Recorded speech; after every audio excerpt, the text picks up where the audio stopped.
Bharatiya Janata party प्रदेश कार्यालयामध्ये आयोजित या पत्रकार परिषदेमध्ये आपल्या सगळ्यांचं स्वागत। पश्चिम बंगाल, आसाम या ठिकाणी पराभव झाल्यानंतर आणि ममता दीदींचा देखील पश्चिम बंगालमध्ये दारुण पराभव झाल्यानंतर जनाब संजय राऊत ताटकन झोपेतून उठले आणि गेली अनेक वर्ष मुंबईमध्ये बसून राहणारे, भांडूपच्या घरात बसून राहणारे, सामना कार्यालयात बसून राहणाऱ्या संजय राऊत यांना नाशिकची वाट धरावी लागली। त्यांना लक्षात आलं की जनतेमध्ये गेलं नाही तर ममता दीदीसारखा येणाऱ्या काळात पुन्हा एकदा आपला पराभव होईल। त्यामुळे संजय राऊतांनी आज सकाळी उठून नाशिक गाठलं आणि नाशिकमध्ये कार्यकर्त्यांशी संवाद साधण्याचा, संपर्क करण्याचा प्रयत्न केला। संजय राऊत, तुम्ही नाशिकमध्ये कितीही आपटली, तुम्ही नाशिकमध्ये कितीही गिरट्या घातल्या, नाशिकमध्ये कितीही फेऱ्या मारल्या, तरी ज्या पद्धतीनं पश्चिम बंगालमध्ये ममता दीदींचा पराभव झाला, त्याच पद्धतीनं मुंबईमध्ये तुमचा पराभव झाला, नाशिक महापालिकेत पराभव झाला, जिल्हा परिषदेमध्ये पराभव झाला। येणाऱ्या काळामध्ये तुम्ही कितीही पक्ष बांधणीचा विचार केला, संजय राऊत, तुम्ही जोपर्यंत हिंदुत्ववादाची साथ देत नाहीत तोपर्यंत तुमच्या पक्ष बांधणीला काहीही अर्थ होणार नाही। नाशिकमध्ये फिरा, जळगावला फिरा, धुळेला फिरा, जनता तुमच्या पाठीशी उभी राहणार नाही।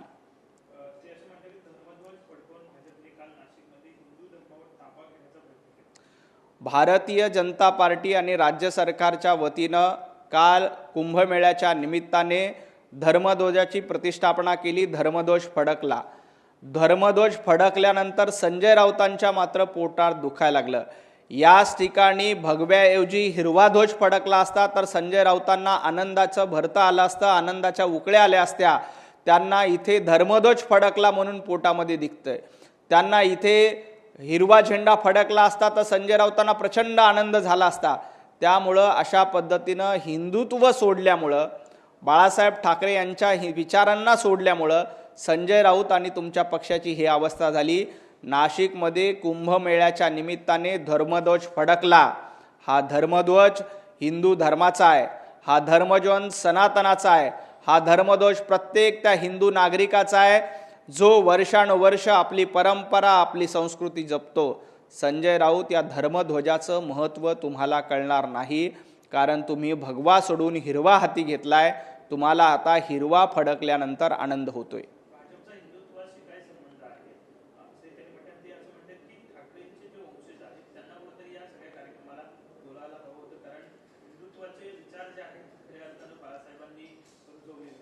भारतीय जनता पार्टी ही काय हिंदुत्वाची ठेकेदार आहे का, असा सवाल संजय राऊत विचारतात। भाजप हा ठेकेदार नाही तर सेवेदार आहेत। आम्ही हिंदुत्ववादासाठी सेवा करतो, आम्ही देशभक्त नागरिकांची सेवा करतो, आम्ही भारतीयांची सेवा करतो। आम्ही ठेकेदार नाही तर सेवेदार आहात। राहिला प्रश्न वंदनीय हिंदू हृदय सम्राट बाळासाहेब ठाकरे यांच्या वंशजाला धर्मध्वजाच्या कार्यक्रमाला का बोलवलं नाही, असं संजय राऊत विचारतात। संजय राऊत, जेव्हा अयोध्येमध्ये राम मंदिराची प्रतिष्ठापना सुरू होती तेव्हा उद्धवजी ठाकरे यांना सन्मानाने निमंत्रण दिलं होतं। उद्धवजी ठाकरे यांना विनंती केली होती की आपण तिथे या, परंतु उद्धवजी ठाकरे मतांसाठी अयोध्येला गेले नाहीत। आजपर्यंत तुम्हाला अयोध्येला जावं वाटलं नाही, कारण तुम्हाला माहीत आहे अयोध्येला जाऊन रामलल्लाचं दर्शन घेतलं तर दाढ्यांची मतं आणि हिरव्यांची मतं आपल्याला मिळणार नाहीत। त्यामुळं ज्यांनी रामलल्लाच्या दर्शनाला यावं वाटलं नाही ते धर्मध्वजाच्या कार्यक्रमाला आले असते का? संजय राऊत, तुम्ही वंदनीय हिंदू हृदय सम्राट बाळासाहेब ठाकरे यांचे विचार पायदळी तुडलेत। तुम्ही हिंदुत्ववाद सोडून दिला। तुम्हाला धर्मध्वजाच्या कार्यक्रमाला बोलवलं असतं तरीही तुम्ही आले नसतात, कारण तुम्हाला हिरवा ध्वज फडकण्यामध्ये जास्त आनंद आहे। तुम्ही राम मंदिराच्या प्रतिष्ठापनेला हजेरी लावली नाही आणि इथे काय हजेरी लावली असती?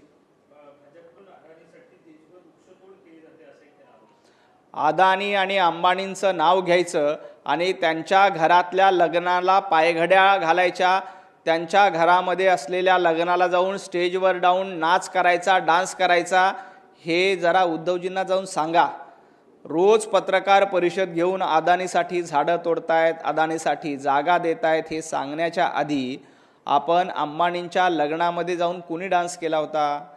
अंबानी आणि अदानींसाठी मातोश्रीवर कुणाचं रेड कार्पेट असतं? जरा एकदा शरद पवार साहेबांना अदानींबद्दल प्रश्न विचारा, त्यानंतर इतरांबद्दल भूमिका घ्या. भारतीय जनता पार्टी ही सातत्यानं लोकहिताचे निर्णय घेते. ज्याही ठिकाणी चुकीचं असेल त्याला चूक म्हणण्याची हिंमत आणि धमक भारतीय जनता पार्टीमध्ये आहे. संजय राऊत तुमच्यामध्ये नाही. संजय राऊत, तुम्ही हनुमान आणि हनुमंताच्या गप्पा करू नये. तुम्ही रावणाच्या गप्पा करा, कारण रावण तुमचा आराध्य झालाय. ज्या पद्धतीनं रावणाने सीतेचं हरण केलं तशाच पद्धतीनं तुम्ही महिलेला त्रास देतायत. महिलांची छेडछाड करण्याचं काम संजय राऊत तुम्ही करतायत. त्यामुळे तुम्हाला प्रभू रामचंद्रांचं, हनुमंतरायाचं नाव घेण्याचा अधिकार नाही.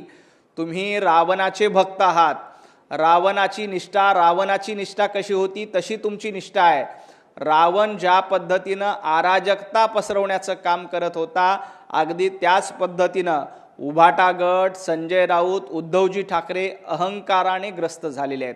रावणाच्या अहंकाराचा चक्काचूर करण्याचं काम वानर सेनेने केलं, तसंच महाविकास आघाडी रूपी रावणाचा चक्काचूर करण्याचं काम महाराष्ट्रातल्या जनतेनं केलेलं आहे.